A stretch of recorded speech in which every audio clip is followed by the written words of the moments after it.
성경 말씀을 보도록 하겠습니다. 오늘 성경 말씀은 신약 성경 누가복음 23장입니다. 누가복음 23장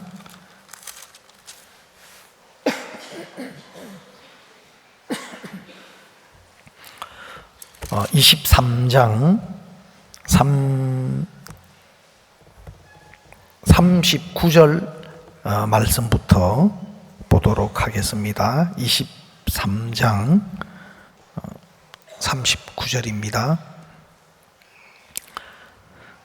달린 행악자 중 하나는 비방하여 가로되 내가 그리스도가 아니냐 너와 우리를 구원하라 하되 하나는 그 사람을 꾸짖어 가로되 내가 동일한 정죄를 받고서도 하나님을 두려워 아니하느냐 우리는 우리의 행한 일에 상당한 보응을 받는 것이니 이에 당연하거니와 이 사람의 행한 것은 옳지 않은 것이 없느니라 하고 가로되 예수여 당신의 나라에 임하실 때에 나를 생각하소서 하니 예수께서 이르시되 내가 진실로 내게 이르노니 오늘 내가 나와 함께 낙원에 있으리라 하시니라. 43절 말씀까지 읽겠습니다. 이 말씀은 제가 참 은혜롭게 읽고 또 때때로 이 말씀을 같이 나누기도 하고 합니다. 왜냐하면 이 십자가 위에서 예수님을 만나서 구원을 얻게 되는 이 강도의 이야기는 제 마음에 정말 내가 이 강도처럼 참 고통스럽고 또 수치스럽게 또 세상에서는 완전 실패자로 버림을 당하는 거지만 예수님으로부터 낙원을 약속받았다. 이것이 너무너무 부러웠던 적이 있었습니다. 저는 중학교 2학년 때부터 교회를 나가면서 아주 열심히 교회를 다녔고 또 하나님을 알아가고 성경을 알아가는 이런 것들이 너무 새로웠습니다. 그래서 저는 청소년 시절에 거의 사춘기가 없었습니다. 사춘기가 없었어요. 거의 그냥 오직 교회, 성경.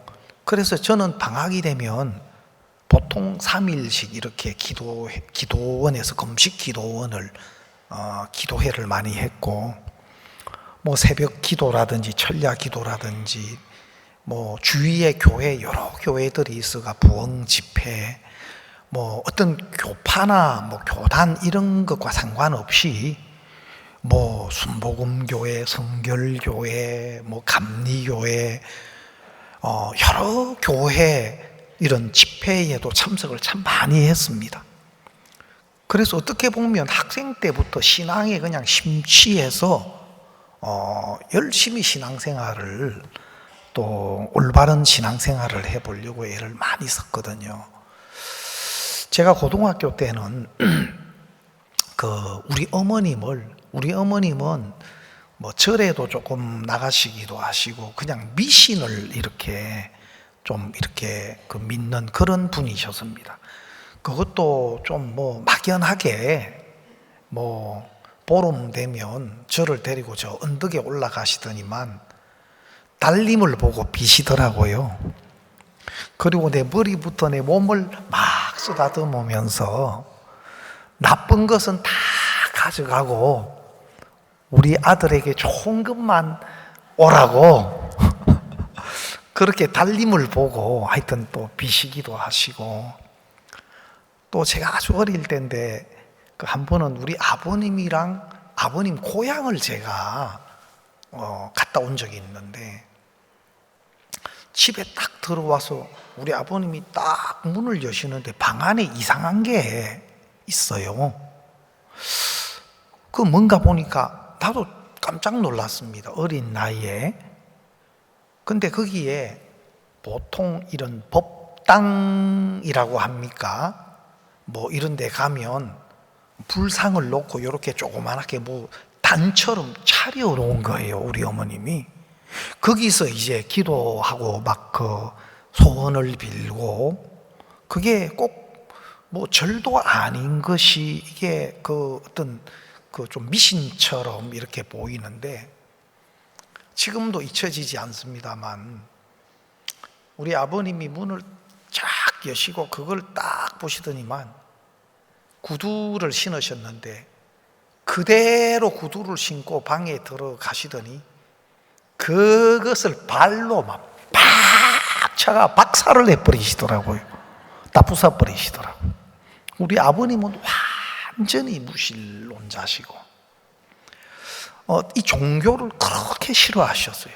저도 교회 다니면서 우리 아버님께 굉장히 구중도 많이 듣고 또 매도 많이 맞고, 교회에 나가는 것 때문에 또 뭐 교복이고 뭐 책이고 뭐 맞아, 어렵게 성경 하나를 샀는데 그것도 다 찢으시고, 심지어는 저희 집을 지나가시던 제가 다니던 교회 목사님께서 우리 집이라는 이야기를 듣고는 들어오셨다가 봉변을 당하셨어요. 멱살을 잡고 막 들었다 놨다 맞을 뻔했다고 하더라고요. 너무 죄송하기도 하고. 우리 아버님은 그런 분이셨어요. 그래서 저는 제가 교회를 다니면서도 진짜 올바른 믿음, 하나님의 존재에 대해서는 너무 확실하고, 또 성경 말씀대로 살려고 하는데도 안 되는 것 때문에 너무너무 고통스럽고 힘들고, 저는 기본적으로 조금 착했는데 우리 교회에서 착했다는 이야기가 엄청난 이야기인데, 하나님의 말씀 앞에서 보니까 너무 아닌 거예요. 왜냐하면 하나님의 말씀은 껍데기 외형을 말하는 게 아니고 우리 마음 중심을 우리에게 보여주고 깨우쳐주고, 또 그 하나님의 말씀 앞에 나를 비춰보니까 나는 형편없는 인간이고 안 되는 인간인 게 많이 느껴졌습니다. 그래서 이 성경을 어느 날 읽는데 차라리 이 강도하고 내가 바뀌었으면 좋겠다. 나도 하나님 나라에 갈 수 있다는 하나님이 보장만 딱 해주신다면, 이런 약속만 하나님으로부터 받는다면 차라리 내가 이 강도가 돼도 행복하겠다. 그런 마음을 내 마음 중심에서 느낀 적이 있어요. 그래서 신앙생활을 하면서 많은 갈등과 막연함과, 정말 마침 뜬구름 잡는 것처럼 뭐 이렇게도 해보고 저렇게도 해봐도 내 속에 분명한 믿음이 없는 거예요. 한 번은 제가 막 학생 때 우리 어머님을 모시고, 그래도 예수 믿어야 된다고, 예수 믿으면 하늘 날아간다고 우리 어머님을 모시고 교회에 왔습니다. 그래서 예배를 드리고 목사님께 말씀을 드려서, 우리 어머님 처음 오셨는데 목사님 조금 말씀 좀 이렇게 해주십시오. 그래서 이제 목사님과 마주 앉아서 저랑 뭐 몇몇 마디 이렇게 말씀을 하셨어요. 하나님 믿고 예수님을 믿으셔야 됩니다.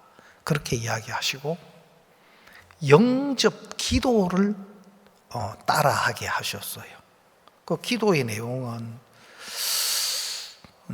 하나님, 저는 죄인입니다. 예수님이 내 죄를 위하여 오셨고 내 죄를 위하여 십자가에 피 흘려 죽으셨습니다. 예수님이 나의 구주가 되어 주십시오. 내 마음에 이제 예수님 들어와 주십시오. 그렇게 간단하게 기도를 따라하게 하셨어요. 그래, 우리 어머님도 처음 오셔가 뭐 전혀 성경이 생소하지만 그렇게 따라서 기도를 하셨어요. 그리고 이제 마치고 돌아오셨는데, 그 뒤에도 우리 어머님이 신앙생활을 뭐 이렇게 못 하셨어요. 교회를 계속 나오지도 못하셨고. 제 속에 궁금증이 있는 겁니다. 어떤 우리 어머님이 예수님을 믿는다고 영접 기도를 했는데, 그러면 우리 어머님이 예수님을 믿은 것인가? 그러면 우리 어머님이 예수님을 믿음으로 지금 구원을 받은 것인가? 궁금증이 이제 드는 거예요. 그래서 저는 물론 이제 예수님 주님으로 내 마음에 들어와 주시라고 그 영접 기도 목사님이 시키는 대로 따라 했습니다마는, 그 기도를 통해서 정말 우리 어머니 마음속에 예수님이 들어오시고 예수님이 구주가 되셨고, 또 그 영접 기도를 통해서 우리 어머님이 구원을 받으신 건가? 하나님 자녀가 되신 건가? 굉장한 의문이 들었습니다. 왜냐하면 나중에 정확하게 하나님을 만나고 정말 거듭난 그리스도인이라면 그거는 두말 할 것도 없이 그것이 아니라는 걸 알 수 있습니다. 왜? 여러분, 중요한 것은 뭐냐면 우리가 예수님을 우리 마음에 모셔드리는 그것이 영접 기도를 따라서 한다고 되는 것이 아닙니다. 때때로는 많은 목회자들이 영접 기도를 통해서 예수님을 영접하도록 가르치고 또 그렇게 하고 있는 분들도 제가 봅니다. 그러나 그런 분들이 대부분은 정말 우리가 어떻게 거듭나는지, 예수님이 어떻게 우리 마음의 구주로 우리 마음에 임하시는지 그것을 모르고 있어서 그렇게 하고 있는 겁니다. 정확하게 성경적으로 어떻게 해서 예수님이 우리 마음의 구주로 주님으로 우리 마음에 임하시는지를 정확하게 알면, 또 자기가 그렇게 거듭난 분명한 경험이 있으면 절대로 그렇게 하지도 않고 또 그렇게 해서 예수님이 영접이 되는 것이 아니라는 겁니다. 문제는 그걸 모르기 때문에 정확하게 어떻게 거듭납니까? 어떻게 여기 한 분이 만약에 계신다면 그분이 어떻게 예수님을 구주로 영접할 수 있고 죄인에서 하나님의 의로운 백성으로, 거룩한 백성으로 거듭나게 됩니까? 또 성경에서는 뭐라고 말하고 있습니까? 하는 것에 대해서 정확하게 성경적인 거듭남을 안다면 그렇게 이야기할 겁니다. 또 그렇게 이끌어 줄 겁니다. 그러나 본인이 정확하게 거듭난 적이 없고 그렇게 예수님을 마음에 모셔드릴 수 있도록 은혜를 입은 적이 없다면 이제 여러 가지 성경적인 교리적인 이야기들로 막 신앙을 가르치게 될 거라는 겁니다. 그래서 오늘날 많은 분들이 그런 막연한 교리적인 이론적인 그런 것들로 그냥 종교인, 형식적인 종교인, 그냥 교회에 오고 내가 예수님을 구주로 영접했고 또 입으로 시인했기 때문에 내가 그리스도인인 것처럼 그렇게 알고 있고 또 그렇게 가르치고 있다는 겁니다. 여러분, 이 부분은 굉장히 참 중요한 부분으로 우리가 생각을 해야 할 부분입니다. 제가 선교학교에서 훈련을 받을 때 목사님께서 그런 말씀을 하셨습니다. 어떤 사람이 시간이 된다면 1시간 만에 그 사람에게 우리가 어떻게 구원을 받을 수 있는지에 대해서 1시간 만에 자세하게 어떻게 우리가 구원을 받을 수 있는지를 말씀을 전해줘서 그 구원을 받을 수 있도록 말씀으로 인도할 수 있는 그 복음 전하는 어떤 시간을 1시간으로 잡아서 복음 전하는 부분, 그 다음에 이분이 한 30분 정도 시간이 있다고 할 때 한 30분 만에 이분에게 어떻게 복음을 전해서 이분이 구원을 받을 수 있도록 우리가 말씀을 전할 수 있냐. 그리고 또 어떤 경우는 5분 만에 한 5분이라는 짧은 시간에 그분에게 어떻게 예수님을 통해서 구원받을 수 있는지의 말씀을 전할 수 있느냐. 우리가 선교학교 있을 때 그런 부분을 가지고 의논도 하고 교제도 하고 또 목사님으로부터 그런 부분에 대한 질문도 받고 우리가 교육을 받은 적도 있습니다. 여러분, 교리적으로 하면 세례 교육 받는데 6개월을 걸려야 하고 또 세례를 받아야 되고, 여러분 마냥 전쟁터에서 혹은 응급사고로 이제 그 아주 짧은 시간을 앞두고 있는 사람에게 그런 것들은 전혀 불가능한 겁니다. 그러나 정확하게 복음을 아는 사람은, 정확하게 구원의 길을 아는 사람은 그 사람의 상황에 맞게 5분 정도를 통해서도 복음을 전할 수 있고 10분을 통해서도 그분에게 복음을 전할 수 있습니다.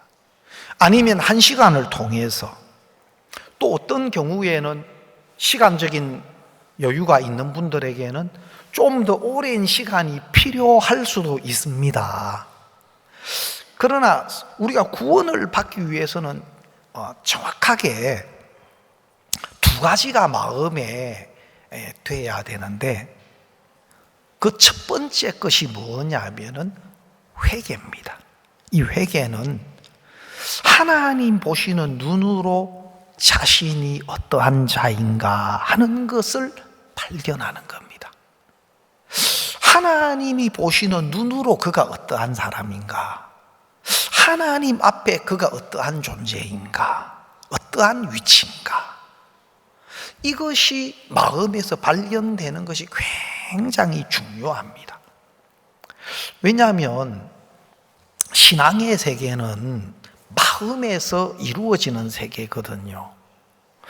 그러면 우리 마음의 어떤 위치, 하나님 앞에서 우리 마음에 하나님의 말씀이 믿음으로 이루어지는 이것이 이루어지려면 우리 마음의 어떤 상태가 굉장히 중요해요. 마치 꼭 물이 어는 점과 또 끓는 점이 있듯이, 이 0도씨와 100도씨 똑같은 액체지만 그것이 0도씨가 되는 순간에 많은 것들이 바뀝니다. 그냥 온도차는 1도하고 0도 아주 1도 차지만 그것이 0도씨가 되면서 그것이 얼음이 되면 모든 많은 환경이 달라지게 되는 겁니다. 특히 이제 초겨울 같은 경우에 그런 것들을 별로 못 느끼다가 날씨가 갑자기 추워져서 영하로 떨어지면 이렇게 얕게 내린 가랑비나 아니면 진눈깨비나 이런 것들이 거의 보이지 않는 상태인데도 그것이 얼음이 되는 겁니다. 보통 우리가 블랙 아이스라고 하는데, 그러면 길은 평범하게 보이지만 미세하게 물기가 얼어 있기 때문에 빙판과 같이 되는 겁니다. 그래서 이제 그 사고가 굉장히 많아지기도 하고 그렇습니다. 여러분, 그래서 이 어는 점과 끓는 점이 그 시점이 되면 액체가 기체로 바뀌고 또 액체가 고체로 이렇게 되듯이 우리 마음에도 하나님의 말씀이 우리 마음에 믿음으로 임할 수 있는 그 마음의 상태가 중요한데, 그것이 바로 자신이 하나님 앞에 어떠한 죄인이고 또 하나님 앞에 그에게 주어질 하나님의 심판이 어떠한 것인가 하는 것들을 발견하는 겁니다. 물론 그것은 하나님의 말씀을 통한 발견입니다. 하나님의 말씀을 통해서 그런 자신의 모습이 발견이 되면 그 마음에서부터 아이고 하나님 나를 불쌍히 여겨 주십시오. 하나님 나에게 은혜를 베풀어 주십시오. 내 스스로는 어떻게 할 수 있는 다른 길이 없고 방법이 없는 사람입니다. 하나님 나를 도와주십시오. 자기 모습이 죄인이고 하나님의 심판 앞에 있고 자기로서는 어떻게 할 수 있는 다른 방법이 없는 것이 정확하게 발견이 되면 마음 중심에서부터 하나님을 부르고 하나님을 구하고 찾는 마음이 생기게 돼 있어요. 그리고 그런 자신의 모습이 발견되는 것, 그래서 나를 기대했던 것이나 내가 뭐 좋게 여기기 어떤 형편을 기대했던 것이나 이런 것들에게서 버림을 당하고 내 마음이 이제는 하나님이 아니면 안 되는 자로 내가 하나님 앞에 서게 되는 겁니다. 하나님의 은혜와 앞에, 하나님의 긍휼하심 앞에 서게 되는 겁니다. 그래서 그것을 보통 성경에서 말하는 회개라고 합니다. 내가 몇몇 가지 부족하고 잘못됐고 어떤 사람은 막 그 부족한 그걸 자기 스스로 해결하고 고치려고 바꾸어 보려고 자기가 자기를 바꾸고 고쳐 나가려고 여전히 그것은 자기 속에 있는 행위 아래 자기 방법 아래 있는 겁니다. 내가 나를 새롭게 해보려고 아닙니다. 진정한 회개는 하나님의 말씀 앞에서 나에게는 조금도 기대를 가질 수 없는 안 되는 하나님의 은혜 없이는 안 되는 멸망 앞에 심판 앞에 있는 자신이 발견되는 겁니다. 여러분 그런 마음에 하나님이 준비하신 은혜가 선물로 딱 주어지는 겁니다. 그 마음에 그 빈 마음에 하나님이 준비하신 완벽한 은혜, 하나님이 준비하신 예수 그리스도의 대속으로 말미암은 의와 거룩함과 온전함과 영원한 생명이 값없이 은혜로 선물로 주어지는 겁니다. 무엇을 통해서? 믿음을 통해서. 하나님이 예수 그리스도를 통해서 십자가의 대속으로 이루어 놓으신 완벽한 구속의 은혜가 선물로 그대로 값없이 믿음을 통해서 그 마음에 생명이 되고 의가 되고 거룩함이 되는 겁니다. 그렇게 해서 그 그리스도의 대속의 은혜로 내 모든 죄가 흰 눈처럼 씻어지고 내 죄가 다 씻어졌네요. 하나님 나는 의롭습니다. 깨끗합니다. 거룩합니다. 나는 형편없는 사람인데 이전에도 지금도 앞으로도 나는 그런 많은 연약한 육체를 입고 연약함 속에 사는 연약한 인생인데 당신이 나를 위해서 이루신 구속의 은혜가 나를 의롭게 하셨습니다. 거룩하게 하셨습니다. 하나님이 보시기에조차도 어떤 허물과 죄를 찾아볼 수 없도록 그렇게 하셨습니다. 여러분 제 마음에 제가 교회를 다닌 지 11년 만에 처음으로 예수님의 십자가가 보였습니다. 처음으로 예수님의 십자가가 보였다는 이 말의 의미는 그전에도 십자가 수없이 보고 다녔고 또 십자가를 좋아했고 했지만 그런 십자가 말고 정말 우리를 위해서 오신 예수님이 우리의 모든 죄를 짊어지고 십자가에 피 흘려 죽으심으로 하나님 앞에서 율법이 요구하는 완벽한 죄의 값을 다 치러주신 십자가, 우리 죄를 사하는 일을 다 이루신 십자가. 여러분, 예수 그리스도를 통해서 우리의 모든 죄를 사하시고 십자가로 승리하셨느니라. 골로새서 2장 13절 15절, 우리에게 모든 죄를 사하시고 십자가로 승리하셨느니라. 그 예수님의 십자가의 대속이 우리의 죄를 사하시고 우리를 거룩하고 영원히 온전케 하셨느니라 하고 성경은 말하고 있는 겁니다. 히브리서 10장 14절에 거룩하게 된 자들을 영원히 온전케 하셨느니라. 예수님이 십자가를 통해서 이루어 놓은 그 온전한 구속의 은혜가 정확하게 사실로 진리로 내 마음에 믿음을 통해서 임하면 더 이상 죄인이 될 수가 없습니다. 죄인이 될 수 없습니다. 영접 기도가 아니고 하나님의 말씀 앞에서 정확하게 자기가 어떠한 존재인가가 발견되고,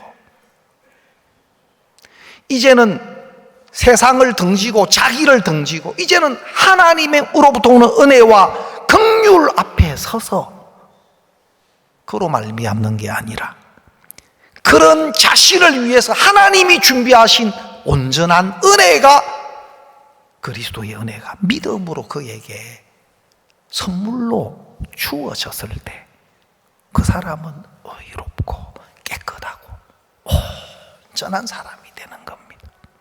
여러분, 이거는 너무 신기합니다. 너무 신비로워요.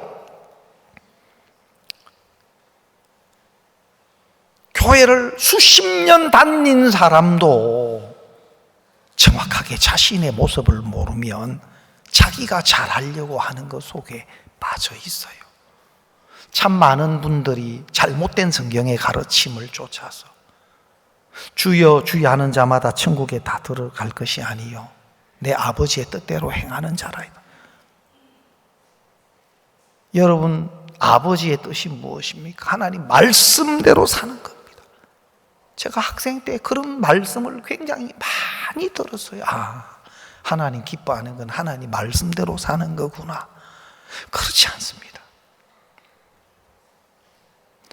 여러분, 하나님의 뜻은, 내 아버지의 뜻은 이것이니 아들을 보고 믿는 자마다 영생을 얻게 하는 그것이다. 예수님이 직접 말씀하셨습니다. 내 아버지의 뜻은 아들을 보고 믿는 자마다 영생을 얻게 하는 그것이다. 히브리서 10장 10절에 이 뜻을 쫓아 예수 그리스도의 몸을 단번에 들이심으로 말미암아 우리가 거룩함을 얻었노라. 하나님이 기뻐하시는 뜻은 하나님이 준비하신 예수 그리스도의 대속의 은혜를 믿음으로 하나님이 값없이 우리에게 주시는 의와 거룩함과 생명을 얻는 이것이라는 겁니다. 그런데 정확하게 이런 사실을 모르면 정확한 회개도 모르고 있고 끊임없이 우리가 뭘 해야 될 것처럼 인간의 행위에 초점을 두고 더 나은 뭔가를 해야 될 것처럼 그렇게 요구하고 또 그렇게 애쓰고, 여러분, 계속 행위적인 것에 초점을 두면요 점점 위선자가 되어갑니다. 외형적으로 모든 면에 사람들에게 존경받고 인정받고 좀 나아 보일지 모르지만 점점 위선자가 되어가더라고요. 점점 위선자가 돼요. 어느 날 내가 보니까 모든 부분에 모범적으로 괜찮다고, 신학교에서도 또 교회에서도 내가 사는 가정에서도 다 저는 모범이었는데 하나님 앞에서 보면 너무 거짓된 겁니다. 하나님의 말씀 앞에서 보면 너무 아닌 겁니다. 어느 날 제가 내가 위선자가 되어가네. 왜냐하면 내 마음과 끝이 다른 것이 발견이 되니까요. 그러나 정확하게 하나님의 말씀 앞에 자기가 발견되고, 또 중요한 것은 예수님을 통해서 이루어진 구속의 은혜를, 정확한 예수님의 구속의 은혜가 어떠한 것인지에 대한 것이 중요합니다. 오늘 많은 분들이 이 복음, 예수님이 십자가에 이루신 구속의 은혜가 우리의 어떤 죄를 어떻게 사해 놓으셨고, 예수님의 구속의 십자가의 은혜가 우리를 어떻게 변화시켜 놓았고, 이런 사실에 대해서 정확하게 말씀을 전해주지는 못하고 있습니다. 교회를 1년 다녀도 2년 다녀도 3년을 다녀도 5년을 다녀도 10년을, 어떤 경우는 평생을 다녔는데도 행위 속에서 벗어나지 못하고 있고, 또 예수님을 믿는다고 하는데도 죄에서 벗어나지 못하고 있는 겁니다.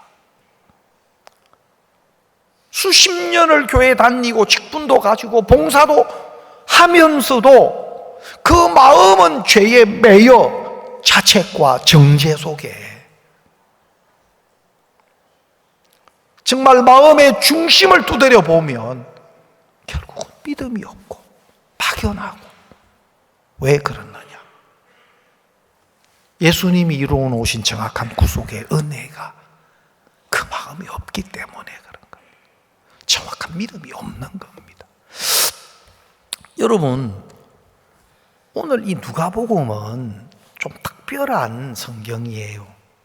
어떻게 보면 이게 어떻게 강도가, 행악자가 십자가 위에서 그냥 예수님이 낙원을 허락하셨다고 이렇게 구원받나? 구원이 이렇게 이루어지나? 굉장히 이상하게 들릴 수 있어요.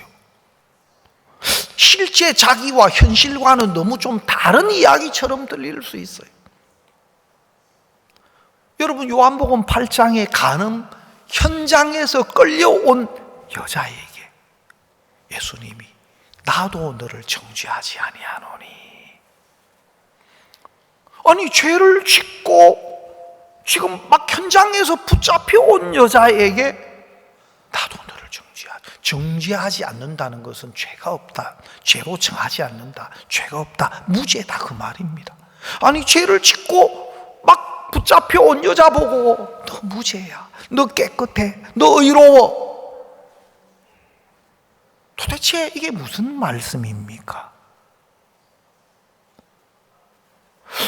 어떻게 예수님이 그렇게 말씀하실 수 있죠? 또 그게 맞는 겁니까? 예수님의 말씀이니까 예수님의 말씀이 맞지, 우리 생각에 이해돼야 맞고 또 우리가 인정이 돼야 그걸 진리로 여깁니까? 그러면 그 사람은 자기 생각을 믿는 사람입니다. 다만 우리 생각에 이해되지 않는 겁니다. 그렇다고 해서 예수님이 나도 너를 정죄하지 않는다, 또 그리스도 예수 안에 있는 자에게 결코 정죄함이 없다 말씀하시죠. 로마서 8장 1절에. 그런데도 그 말씀은 알고 있지만 그게 자신에게 하시는 말씀이다. 그리고 예수님이 나를 정죄하지 않으시네, 예수님이 나를 죄 없다 하시네, 예수님이 나를 의롭다 하시네, 예수님이 죄 사함을 얻었다 하시네. 예수님이 그렇게 말씀하신다면 그 말씀을 받아들일 수 없게 하는 게 무엇입니까? 자기 생각입니다. 자기 생각, 자기 경험, 자기가 자기를 보고 아는 거, 기억. 아닌데 나 조금 전에 죄 짓고 왔는데, 내 속에 지금 많은 죄의 기억들이 있는데 어떻게 죄가 없다 할 수 있지? 어떻게 어렵다 할 수 있지? 어떻게 거룩하다, 온전하다 하시지? 내 눈으로, 내 기준으로는 받아들이기가 쉽지 않습니다. 그러나 중요한 것은 하나님의 말씀이 진리인 겁니다. 하나님의 말씀이 진리인 겁니다. 여러분, 오늘 누가복음 23장에 예수님이 십자가에 못 박히실 때 십자가 좌우편의 강도들, 성경에는 행악자라 그랬습니다. 그리고 다른 성경에는 마태복음이나 마가복음에는 강도들이라고 했습니다. 이 십자가는 로마 나라에서 지배한 그 지배국의 가장 행악자, 가장 흉악한 죄수들에게 본보기로 집행하는 사형 집행입니다. 십자가의 특징은 가장 고통스럽게 사형 집행을 하는 것이고, 또 가장 수치스럽게 사형 집행을 하는 형벌이 바로 십자가였습니다. 근데 이 십자가 위에서 두 강도 중에 한 강도가 오늘 예수님과 대화하는 장면인 겁니다. 여러분, 우리가 성경에 한 가지 주목할 것은 마태복음 27장 44절에 보면요, 이런 말씀이 있습니다. 마태복음 27장 44절에 보면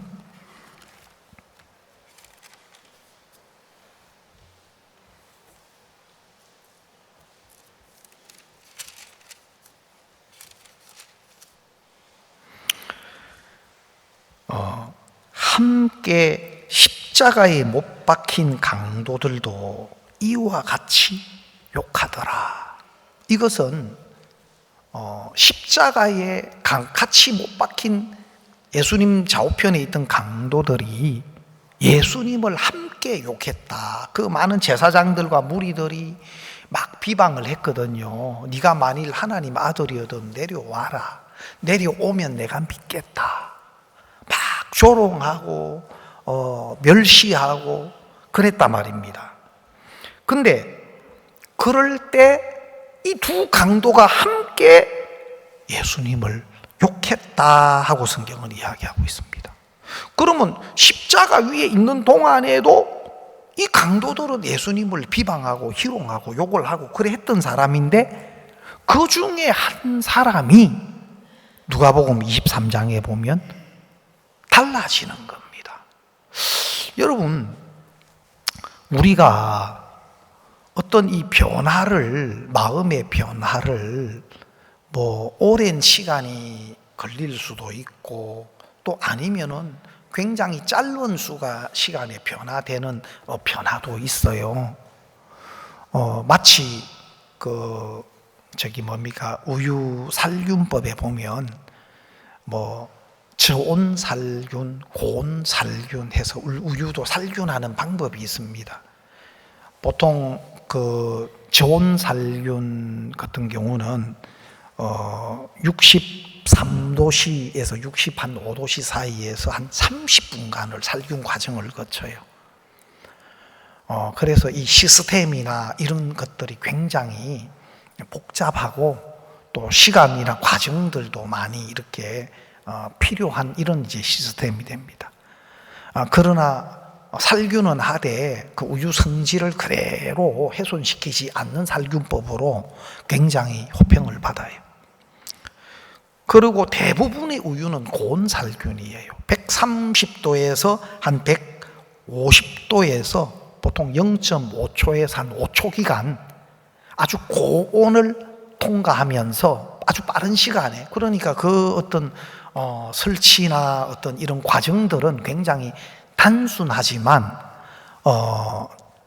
실질적으로 뭐 좋은 살균이 우리 뭐 제품이나 건강에는 더 유익하고 좋다, 그렇게 이제 평가를 하는 편입니다.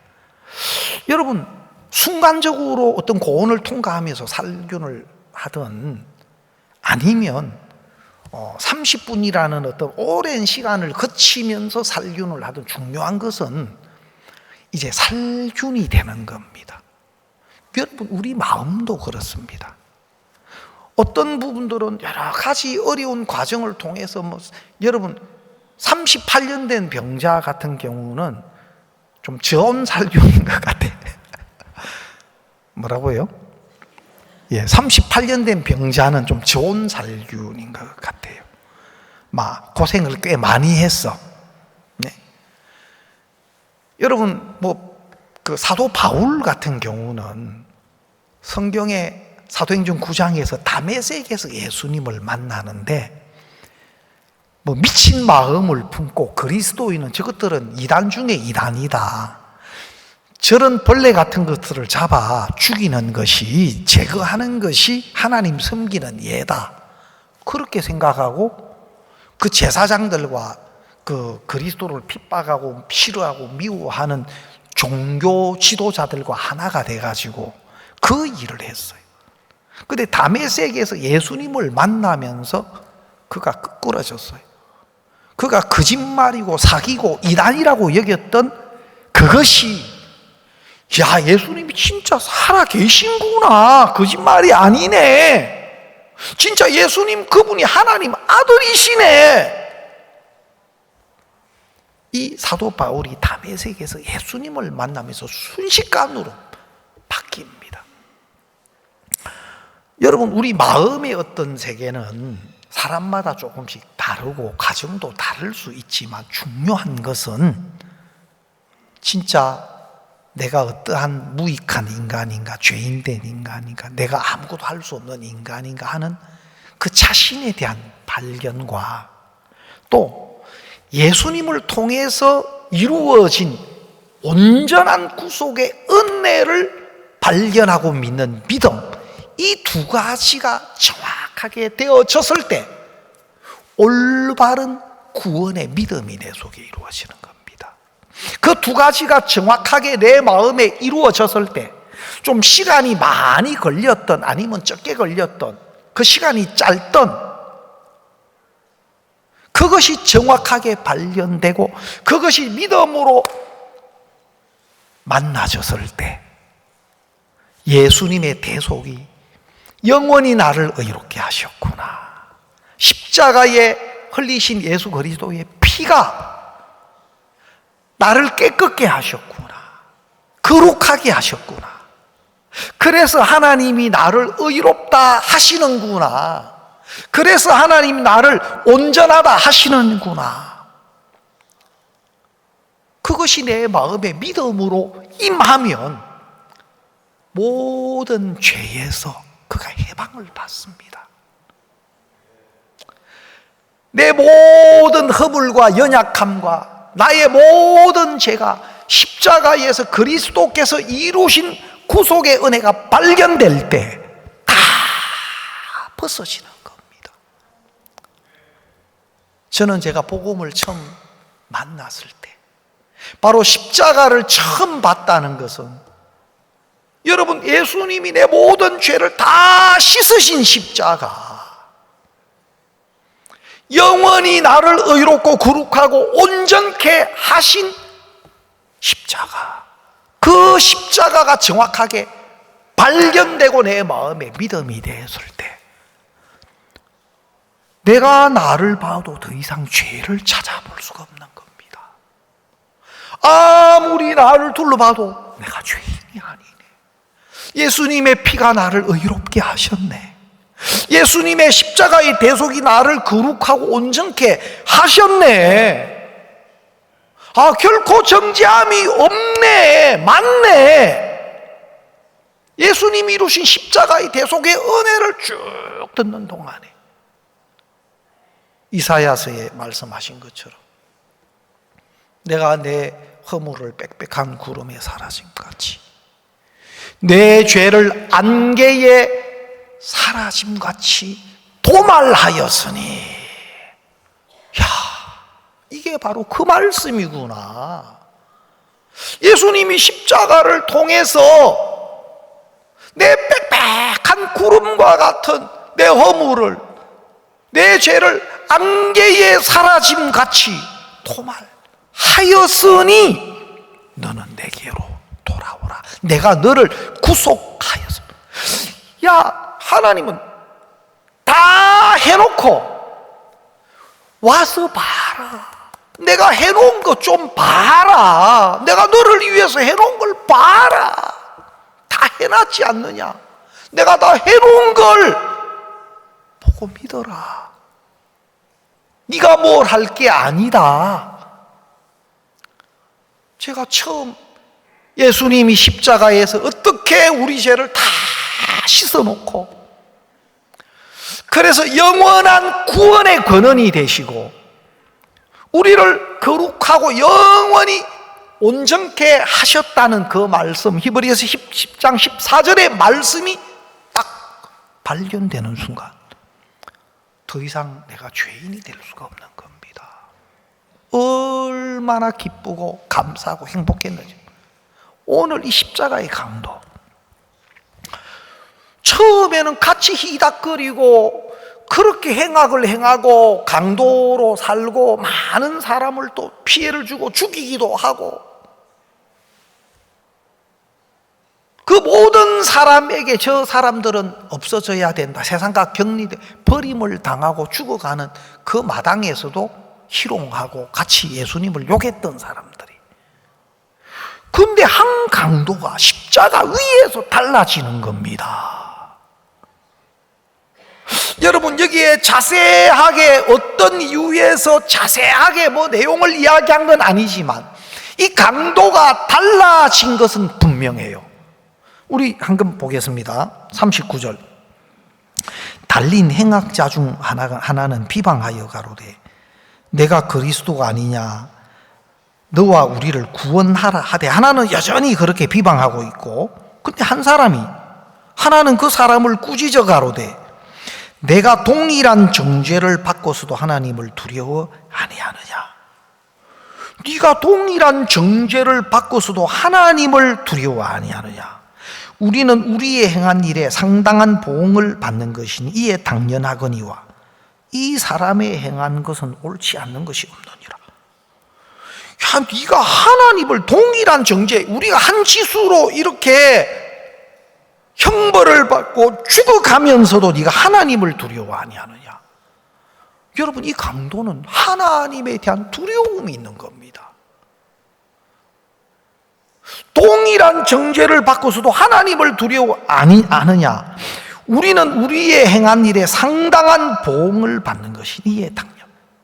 우리는 우리가 한 짓으로 보면 우리는 이렇게 죽어도 마땅한 사람들이야. 우리는 이렇게 죽어 마땅한 인간들이야. 우리는 당연한 사람들이야. 우리가 한 짓을 보면 우리는 이런 형벌을 받고 이런 취급을 받고 이렇게 죽어야 될 인간이야. 근데 너는 하나님을 두려워 아니하느냐. 그리고 이 사람의 행한 것은 옳지 않은 것이 없느니라. 예수님이 행한 것 옳지 않은 것이 없다. 이 사람의 행한 것은 예수님은 죄가 없는 분이다. 그러면 죄가 없는 예수님이 지금 왜 죽으십니까? 왜 행악자들 사이에서 가장 악한 인간으로, 가장 흉악한 죄인으로 심판을 받고 죽으십니까? 이분은, 그분이 행한 것은 죄가 없는데, 옳지 않은 것이 없는데, 이분이 바로 우리 죄를 위하여 대신 오신 메시아구나. 이분이 우리 죄를 위하여 하나님이 준비하시고 보내신다고 약속하신 그리스도구나. 이분은 구원자로 우리처럼 우리의 죄 때문에 죽는 것이 아니고 우리의 죄를 대속하기 위하여 오셔서 그렇게 그 죄, 우리의 죄값으로 피 흘려 죽으시는 구원자시고 그리스도시구나. 이것이 고백되는 거란 말이에요.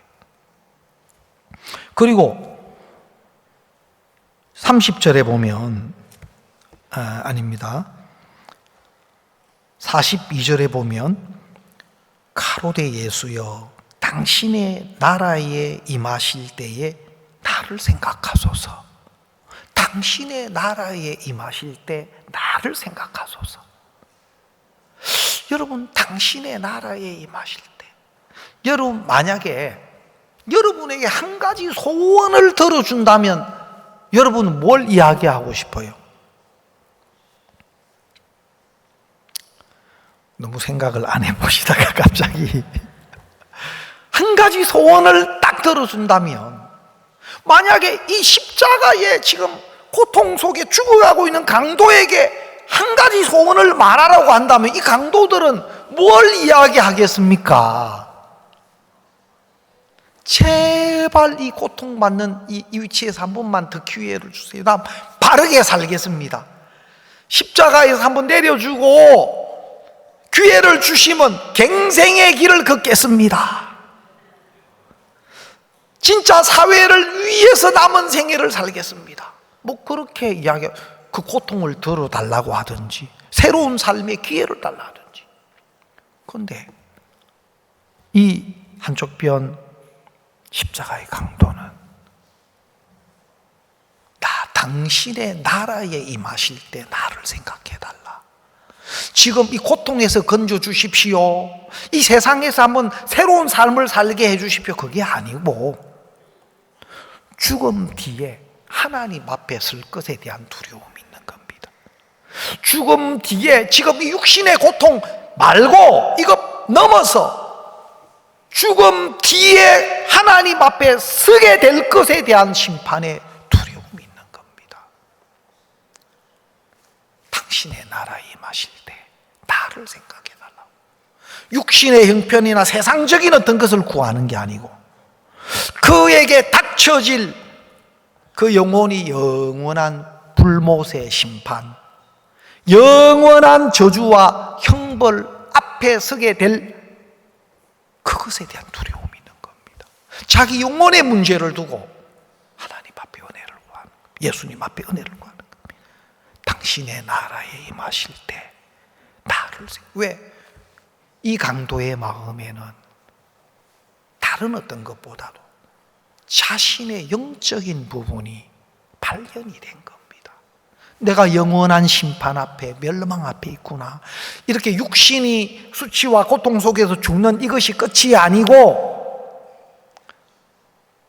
히브리서 9장 27절에 한 번 죽는 것은 사람에게 정하신 것이요, 그 후에는 심판이 있다고 한 것처럼 영원한 꺼지지 않는 죄에 대한 불못의 지옥의 심판이 있음을 성경은 이야기하고 있습니다.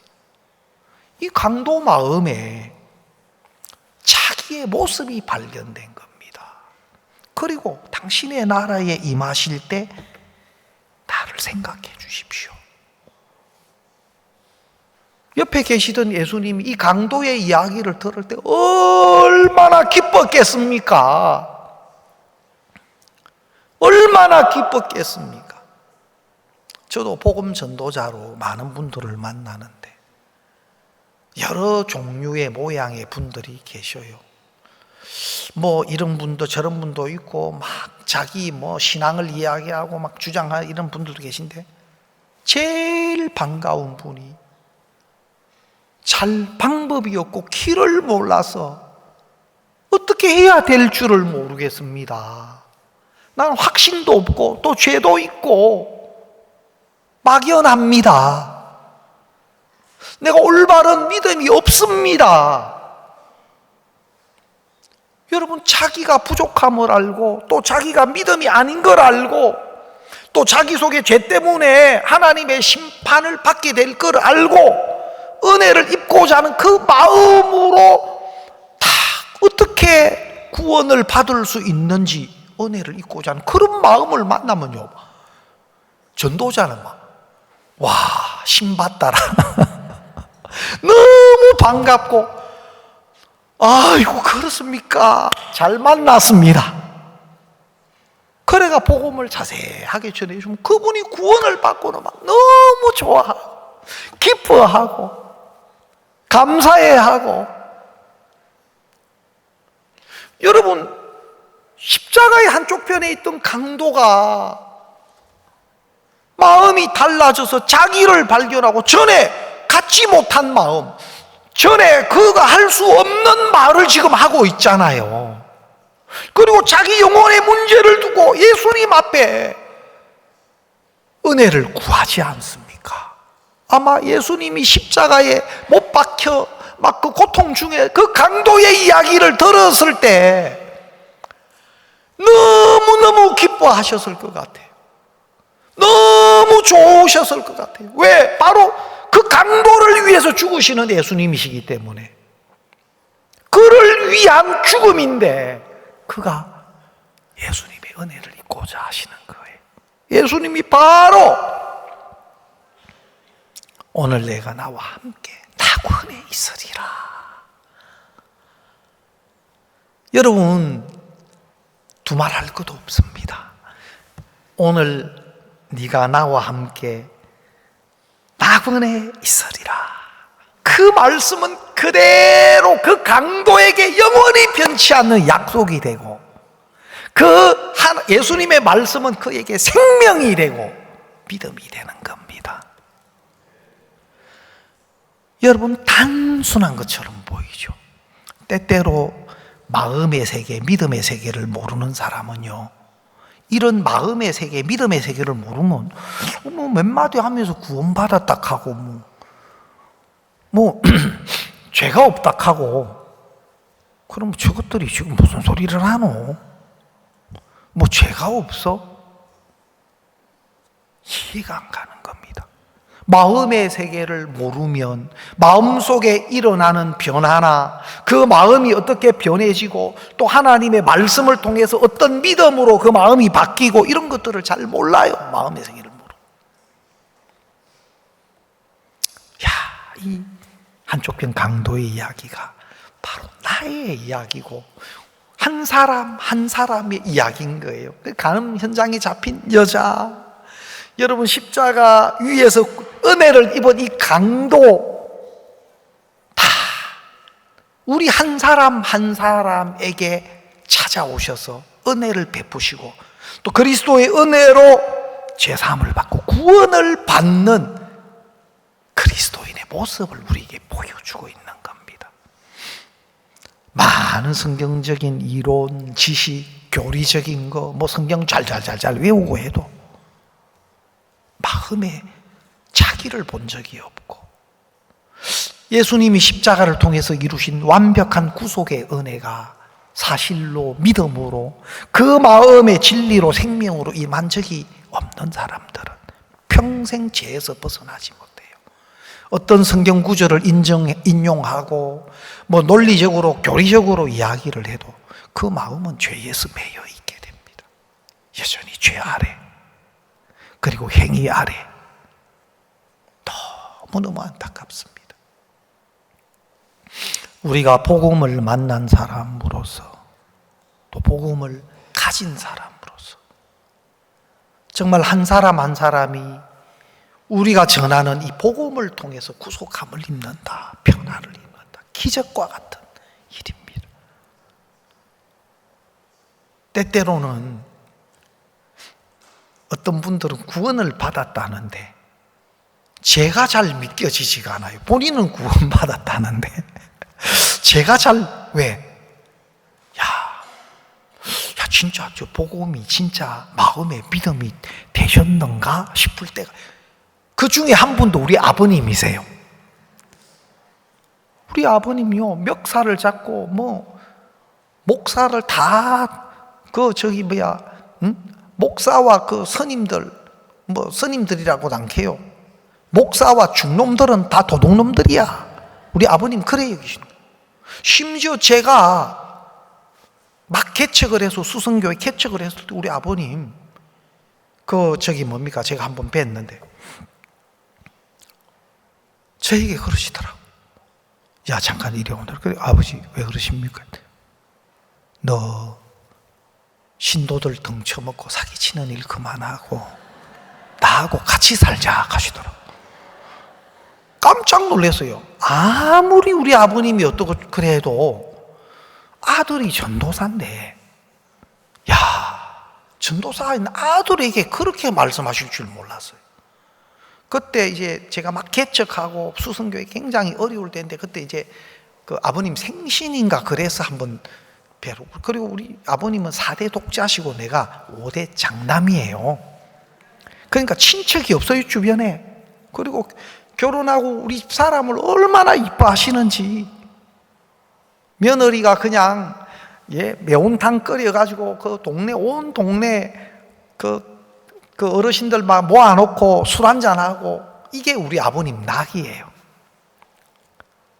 너무너무 이제 며느리 있고 하니까 같이 살고 싶고 하신데 신도들 등쳐먹는 일 그만하고 나하고 같이 살자. 그때 저는 막 너무 그게 깜짝 놀랐어요. 아버지, 우리 교회가 어떤 교회인데 아버지 그래 말씀하십니까? 우리 교회 목회자들이 어떤 분들이신데 그래 말씀. 막 그때는 막 나가 화가 나더라고요. 근데 그런 우리 아버님이요, 구원을 받으셨어요. 기적과 같은. 우리 이 예배당 말고 빨간 벽돌 예배당 지었을 때, 수양회 때 우리 아버님 우리 집에 오시게 돼가 모시고 왔어요. 말도 못합니다. 아침부터 술을 드시고, 그 수성교회 개척했을 때 2층이 예배당이고 1층이 슈퍼인데 건물 주인이시고 굉장히 우리랑 가깝게, 우리는 각 이제 뭐 결혼한 그 신혼이고 한데 그분도 굉장히 마음이 가깝고 그러셨어요. 근데 그거 가가지고 뭐 아들이 엄한 짓 하고 있다고 그 주인하고 아침부터 뭐 술 한잔 하시고, 말도 다 못합니다. 참. 그때 우리는 개척교회고 해서 동대구 교회 버스를 타고 오는데, 그 안에서 또 누가 큰 소리를 치시는 거예요. 벌써 술이 조금 되셔가.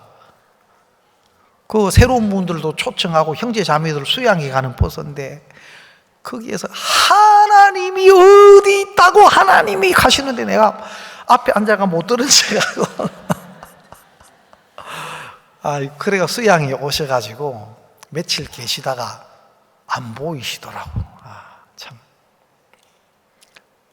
그래가 막 찾고 했는데 주변에 아무리 찾아봐도 우리 어머님 그러시는 거예요. 돈도 한 푼도 안 가지고 계신데 걱정을 많이. 그 나중에 집에 전화를 해보니까 집에서 전화를 받으시더라고.